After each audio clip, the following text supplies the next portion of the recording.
বাংলাদেশের উত্তরবঙ্গের জেলা দিনাজপুর এবং এই দিনাজপুর জেলার একটি বিখ্যাত স্থান সিংড়া ফরেস্ট। এই মুহূর্তে আমি সিংড়া ফরেস্টে অবস্থান করছি।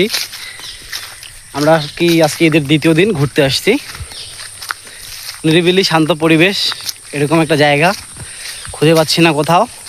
এআইকে প্রশ্ন করলাম যে এই লোকেশনের মধ্যে একটা নিরিবিলি শান্তশিষ্ট রিল্যাক্সের জায়গা খুঁজে বের করে দিতে, তো সে আমাদের এই জায়গাটা বের করে দিল। তো তার কথায় আমরা আসলাম, অনেক মজা করলাম, আড্ডা দিলাম। মোটামুটি 3 ঘন্টা ধরে এই জায়গায় অবস্থান করতেছি। তার মধ্যে 2 ঘন্টায় আমরা আড্ডা দিছি এআইয়ের সাথে।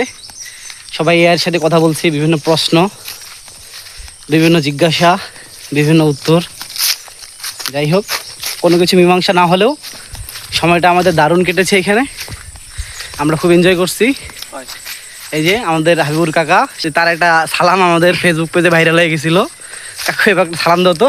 আসসালামু আলাইকুম। আচ্ছা, এখানে আমি আপনাদের একটু ভিউটা দেখানোর চেষ্টা করতেছি।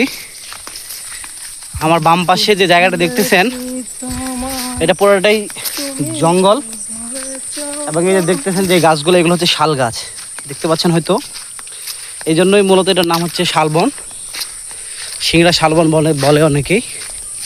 এবং আমার ডান পাশে দেখতেছেন আপনারা মেঘলা আকাশ, চমৎকার একটা পরিস্থিতি, আকাশের আবহাওয়া, এবং পাশে একটা নদী।